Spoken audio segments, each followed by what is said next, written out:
Break के बाद आपका स्वागत है। बड़ी खबर आपको बता दें, राहुल गांधी से मिलने पहुंचे हैं अभिषेक बैनर्जी।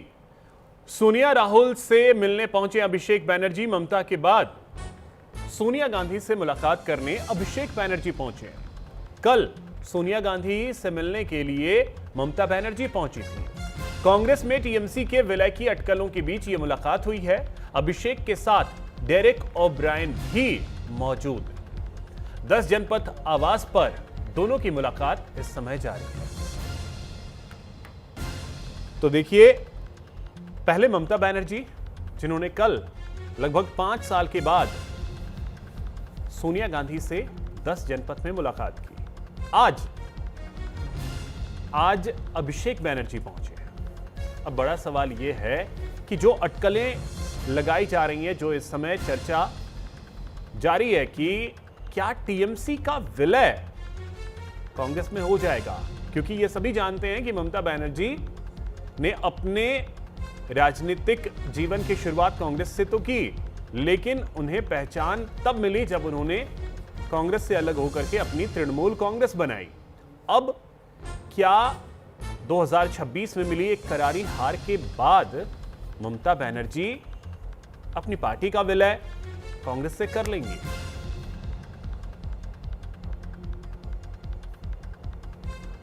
तो सहयोगी सचिन रक्षित हमारे साथ जुड़ रहे हैं। सचिन, क्या जानकारी, क्योंकि मुलाकात तो दिल्ली में चल रही है लेकिन कोलकाता में भी हलचल बहुत ज्यादा है। कुछ अपडेट आपके पास कि किस विषय को लेकर के अभिषेक बैनर्जी मिलने के लिए सोनिया गांधी से और राहुल गांधी से पहुंचे हैं? देखिए, ममता बनर्जी की ओर से ऑलरेडी सोनिया गांधी से मीटिंग हो चुका है एक बार, और आज अभिषेक बनर्जी का मीटिंग जो राहुल गांधी और सोनिया गांधी से है, बेसिकली 2 चीजों के लेकर आज इस बैठक में बात हो सकती है। कल जब ममता बनर्जी सोनिया गांधी से मिलने गई थी, वहां पर भी जो चीज को लेकर बात हुआ था वो है कांग्रेस के साथ हाथ मिला के कैसे बंगाल में तृणमूल कांग्रेस जो है आगे बढ़ सकती है।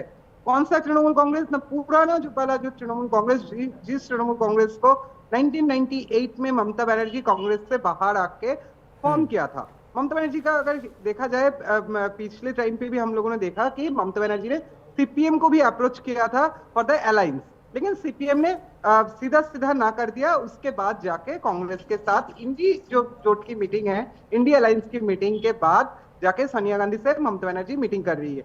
कलकत्ता में से जो जानकारी मिल रही है कि कांग्रेस की जो स्टेट लेवल वर्कर है, स्टेट प्रेसिडेंट है, उनके साथ भी तृणमूल कांग्रेस का बातचीत होने वाला है।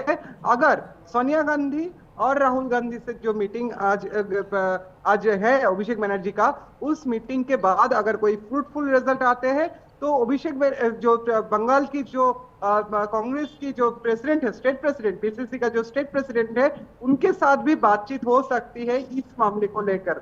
मतलब सामने जो कॉर्पोरेशन इलेक्शन है, सामने जो कॉर्पोरेशन इलेक्शन इस साल ही होने वाला है। फिलहाल कॉर्पोरेशन इलेक्शन थोड़ा आगे भी आ सकता है, क्योंकि अभी तक लगभग 21 से ज्यादा जो कॉर्पोरेशन है वो टूट चुका है। वहां से काउंसिलर जो काउंसिलर टीम है वो रिजाइन दे चुका है, जिन लोगों ने टीएमसी की ओर से टीएमसी की टिकट से जीता था। फिलहाल पूर्व जो कॉर्पोरेशन इलेक्शन है, उस कॉर्पोरेशन इलेक्शन में कांग्रेस के साथ हाथ मिला के तृणमूल कांग्रेस अपना कैंडिडेट दे सकती है, और इसको लेके भी बातचीत होगा। और दूसरी पहलू और एक है जिसको लेके भी बातचीत हो सकता है। अभिषेक, आपको पता है कि जो बंगाल में अभी फिलहाल तमाम जो तृणमूल कांग्रेस के लीडर है, वो लीडर को अरेस्ट किया जा रहा है। बहुत सारे स्कैम की मामले सामने आ रही है। और चलिए, ये चीजें तो चलती रहेंगी सचिन, लेकिन मैं एक चीज आपसे ये समझना चाहूंगा कि जिस तरीके से टीएमसी में बड़ी टूट दिखी है, पहले विधायक, पार्षद और अब सांसद के लेवल पे, अगर कहीं भी ममता बनर्जी के दिमाग में यह आता है कि पार्टी को विलय कर लिया जाए, और अगर कांग्रेस के साथ विलय हो जाता है, कांग्रेस में विलय हो जाता है, तो क्या टीएमसी में हम और भी बड़ी टूट देख सकते हैं? क्योंकि टीएमसी कांग्रेस से अलग होकर के जब ममता बनर्जी ने बनाई तो कांग्रेस से कुछ नाराजगी रही होगी, कुछ चीजें रही होंगी, और एक लंबा वक्त बीत चुका है इसको। तो क्या टीएमसी में और बड़ी टूट दिख सकती है? जी जरूर, इस बात पर कोई संदेह नहीं है कि तृणमूल कांग्रेस के साथ, ममता बनर्जी के साथ अभी फिलहाल जितने भी वरिष्ठ लीडर है, जैसे कि हम लोग के नाम जो सामने आता है, सुब्रत बख्शी, शोभनदेव चैटर्जी, उसके साथ साथ फिराद हाकिम, ये जो सारे नाम हैं, जो नाम एक्चुअली में ममता बनर्जी को ममता बनर्जी बनाया, ममता बनर्जी के साथ कांग्रेस के टाइम से इन लोगों ने हाथों में हाथ डाल के तृणमूल कांग्रेस को बिल्डअप किया, और उसके बाद जाके तृणमूल कांग्रेस अपने मुकाम तक पहुंचे। उसके साथ साथ आपको और एक चीज का ध्यान में रखना होगा कि जब 1993 में 21 जुलाई को ममता बनर्जी का जो प्रोटेस्ट रैली था, जिसमें हमला हुआ था, जिस हमले में तब सीपीएम की गवर्नमेंट थी, और उस हमले में जो भी लोग थे, वो सारे कांग्रेस के थे, और ममता बनर्जी भी खुद कांग्रेस की ओर से उस टाइम प्रोटेस्ट कर रही थी, लेकिन उनके साथ जितने भी वरिष्ठ लीडर उनको प्रोटेक्शन दिया उस टाइम पे, उस लेकिन कहते हैं ना कि राजनीति में कुछ भी परमानेंट नहीं होता है, और ना ही कोई परमानेंट दोस्त होता है, ना ही कोई परमानेंट दुश्मन होता है। देखना है होगा कि क्या विलय को लेकर के पार्टी सोचती है, ममता बनर्जी सोचती है या नहीं। सचिन, आप हमारे साथ बने रहे, मैं आपके पास फिर से आता हूं।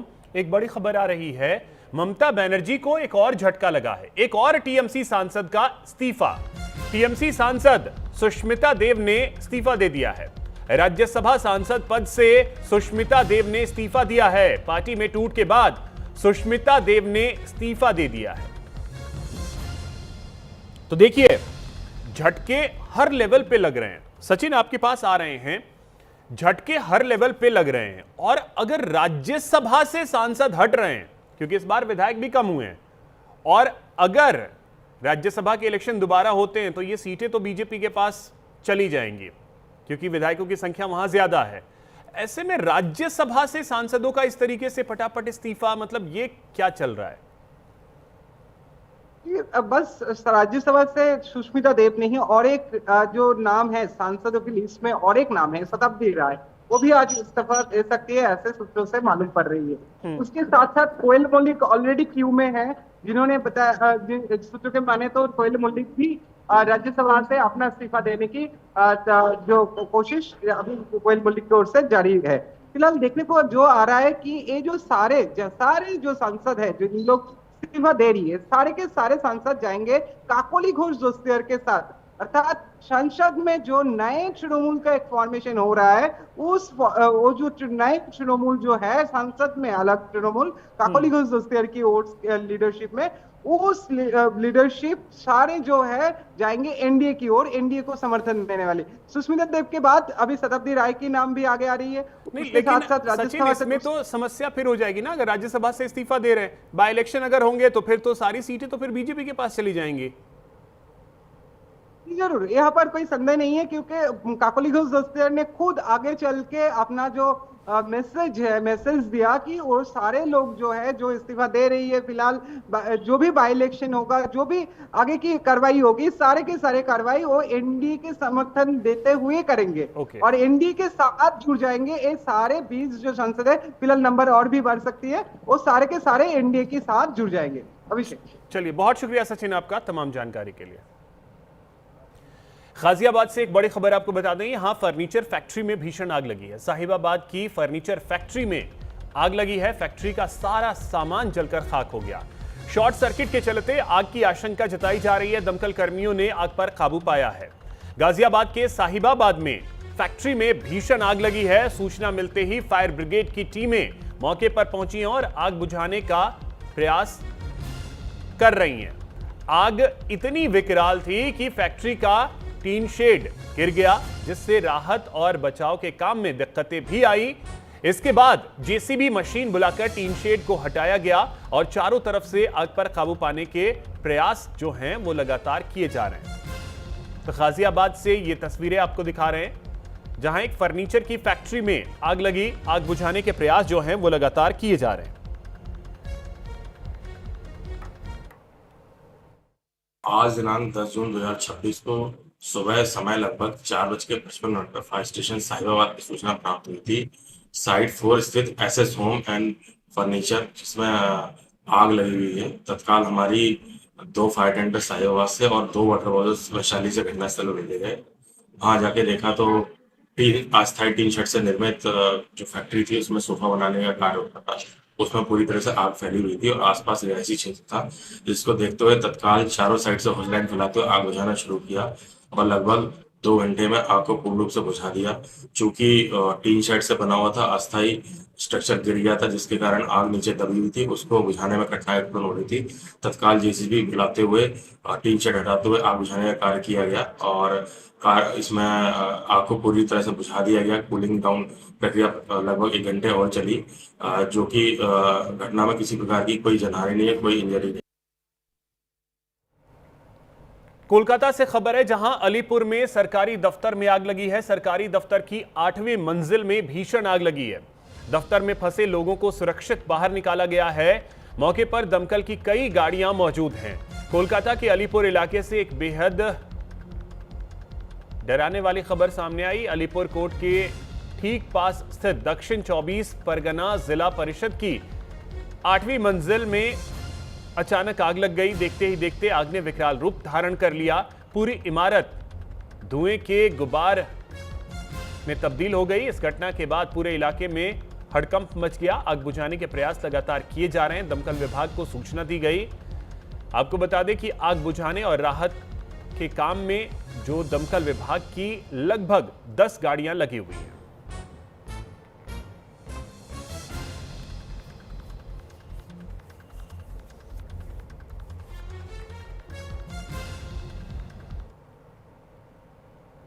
ग्रेटर नोएडा से खबर है, जहां देर रात आई तेज आंधी तूफान ने कहर मचाया है। रबुपुरा कस्बे में 5वीं मंजिल की दीवार दूसरे मकान पर जा गिरी।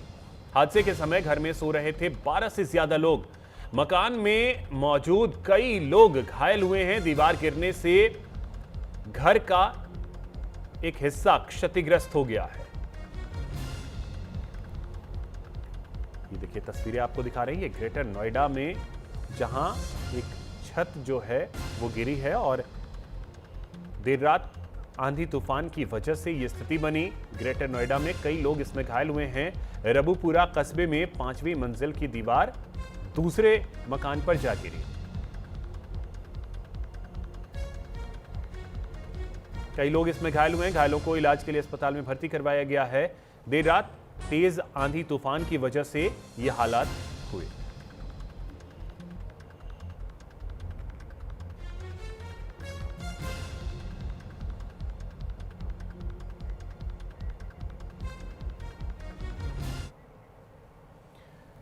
यूपी से खबर है, जहां फिरोजाबाद में पुलिस की बड़ी कार्रवाई देखने को मिली है। नाबालिग के साथ दुष्कर्म का आरोपी मौलाना गिरफ्तार कर लिया गया है। पुलिस ने मुठभेड़ के दौरान मौलाना को गिरफ्तार किया है। आरोपी मौलाना जाकिर के पैर में गोली लगी है। तो एक बड़ी खबर इस वक्त की आपको बता रहे हैं।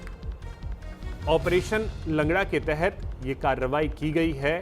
आरोपी मौलाना जाकिर को पैर में गोली लगी है, उसे गिरफ्तार कर लिया गया है। फिरोजाबाद में पुलिस की यह बड़ी कार्रवाई देखने को मिली, जहां नाबालिग के साथ दुष्कर्म का आरोपी मौलाना गिरफ्तार किया गया।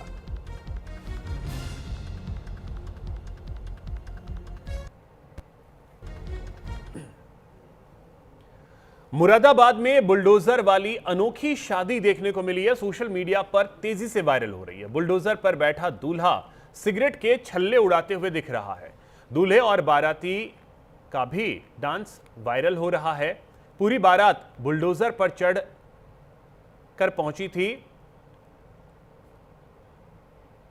आपको बता दें कि उस्मान नाम के शख्स की शादी थी और कई लोगों ने इंस्टाग्राम पर यह वीडियो शेयर किया है। ये तस्वीरें आप देख सकते हैं।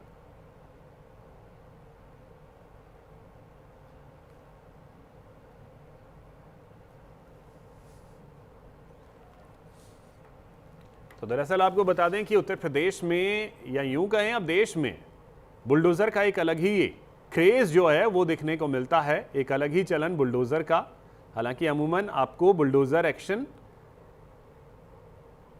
अवैध निर्माण पर कार्रवाई करते हुए दिखेगा, लेकिन यहां बुलडोजर पर बारात। मुरादाबाद की यह तस्वीर है। हालांकि बड़ा सवाल यह भी है कि अपनी जान के साथ इस तरीके से खिलवाड़ क्यों? क्योंकि देखिए कई लोग बैठे हुए हैं और दूल्हे साहब जो हैं वो सिगरेट की कश लगाते हुए।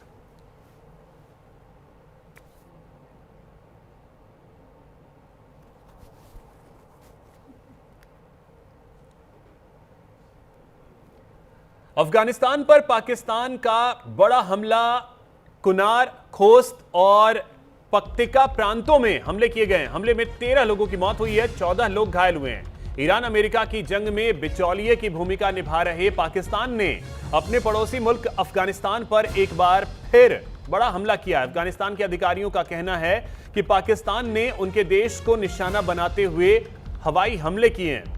इन हमलों में कम से कम 13 लोगों की जान चली गई है, जबकि कई अन्य लोग इसमें घायल हुए हैं। सबसे दुखद बात यह है कि पाकिस्तानी एयर स्ट्राइक का शिकार मासूम बच्चे हुए हैं। अफगान अधिकारियों के आधिकारिक बयान के अनुसार पाकिस्तान के हवाई हमले में कम से कम 13 लोगों की मौत हुई है। इस एयर स्ट्राइक की चपेट में आने से 14 अन्य लोग घायल हुए हैं, जिन्हें अस्पताल में भर्ती करवाया गया है। तालिबान के मुख्य प्रवक्ता ज़बीहुल्लाह मुजाहिद ने इन हवाई हमलों की जानकारी देते हुए बताया कि हमले अफगानिस्तान के खोस्त, कुनार और पक्तिका प्रांतों को निशाना बनाकर किए गए। उन्होंने बताया कि इन हमलों में 11 बच्चों, एक महिला और एक बुजुर्ग व्यक्ति की मौत हुई है। पाकिस्तान की ओर से इन हमलों की तत्काल कोई पुष्टि नहीं की गई या कोई प्रतिक्रिया नहीं आई। वहीं पाकिस्तान की इन नापाक हरकतों से अफगानिस्तान भड़क गया है। अफगान सरकार का कहना है कि पाकिस्तान ने सीमावर्ती प्रांतों पर हमला करके बच्चों समेत आम नागरिकों की हत्या की है और ये युद्ध अपराध है। तालिबान सरकार के प्रवक्ता ने पाकिस्तान के हमले में मारे गए लोगों की तस्वीरें भी शेयर की हैं। लिखा, युद्ध अपराध। कल रात पाकिस्तानी सेना एक बार फिर अफगानिस्तान के एयर स्पेस का उल्लंघन किया और कुनार, खोस्त और पक्तिका प्रांतों में आम लोगों को निशाना बनाया गया।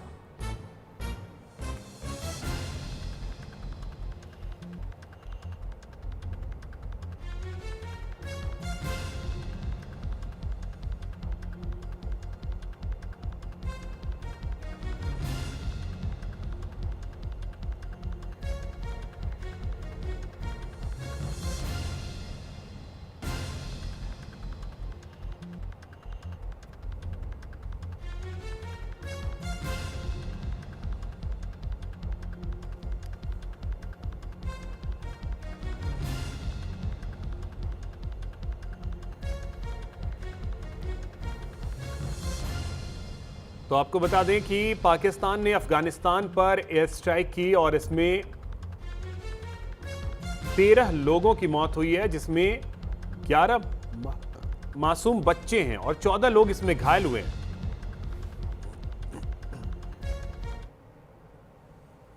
यूके के उत्तरी आयरलैंड में हिंसक प्रदर्शन देखने को मिला है। राजधानी बेलफास्ट में दंगे भड़के हैं, पुलिस से झड़प भी हुई है।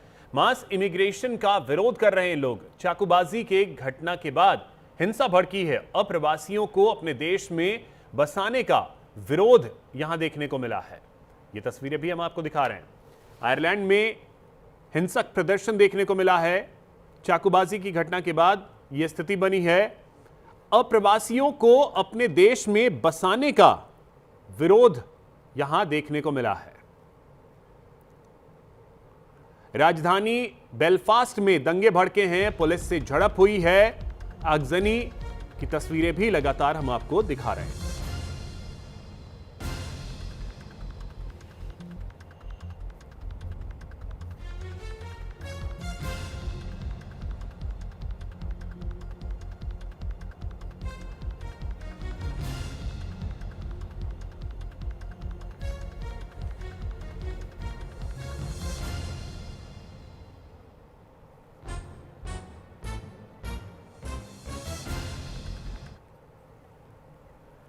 बंगाल से खबर है, जहां जल्द विभागों का बंटवारा होगा। सीएम शुभेंदु को गृह, बिजली, भूमि राजस्व विभाग, जबकि स्वपन दास गुप्ता को वित्त मंत्रालय मिलेगा।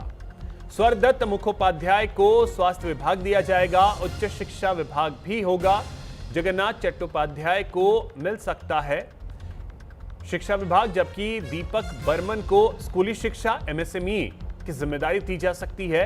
अर्जुन सिंह को परिवहन और श्रम विभाग मिल सकता है। तो पश्चिम बंगाल में विभागों का बंटवारा जल्द हो सकता है। ये बड़ी जानकारी आपको दे रहे हैं पश्चिम बंगाल से, जहां हाल में ही कैबिनेट का विस्तार किया गया, लेकिन विभागों के बंटवारे को लेकर सस्पेंस अभी भी बना हुआ है। बड़ी जानकारी यह है कि गृह विभाग शुभेंदु अधिकारी अपने पास रखेंगे।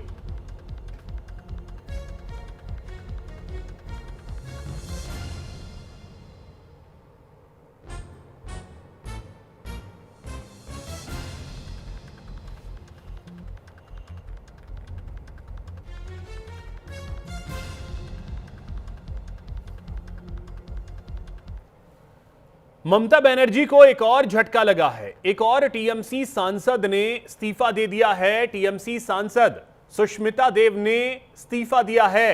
राज्यसभा से इस्तीफे के बाद हिमंता से उन्होंने मुलाकात की है। सुष्मिता देव की असम के सीएम हिमंता से मुलाकात हुई है। राज्यसभा सांसद पद से सुष्मिता देव ने इस्तीफा दे दिया है और उसके बाद उनकी मुलाकात असम के मुख्यमंत्री हिमंता से हुई है। ये तस्वीरें भी आपको दिखा रहे हैं, ये एक्सक्लूसिव तस्वीरें न्यूज इंडिया पर, जहां सुष्मिता देव जो कि राज्यसभा की सांसद पद से उन्होंने इस्तीफा दिया, टीएमसी की सांसद थी और इस्तीफा देने के बाद उनकी मुलाकात हिमंता से हुई है। उसकी तस्वीरें आपको दिखा रहे हैं।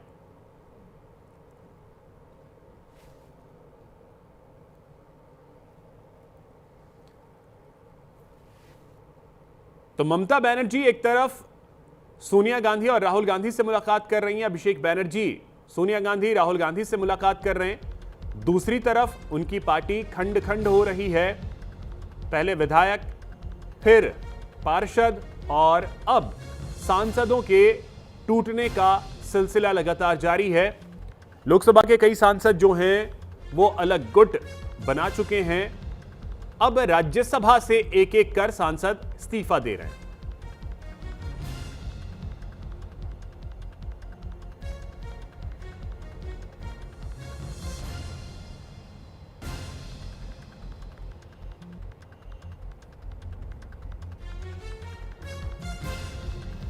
तो ये तस्वीरें आपको दिखा रहे हैं और बड़ा सवाल यह है कि अब टीएमसी किसकी? ममता बनर्जी क्या अपनी पार्टी को और अपने पार्टी के सिंबल को, इन दोनों को बचा पाएंगी, या जो इस समय चर्चा का बाजार गर्म है कि ममता बनर्जी टीएमसी का विलय कांग्रेस में कर सकती हैं, क्या ये पॉसिबिलिटीज हैं? तो फिलहाल इस बुलेटिन में इतना ही। नमस्कार।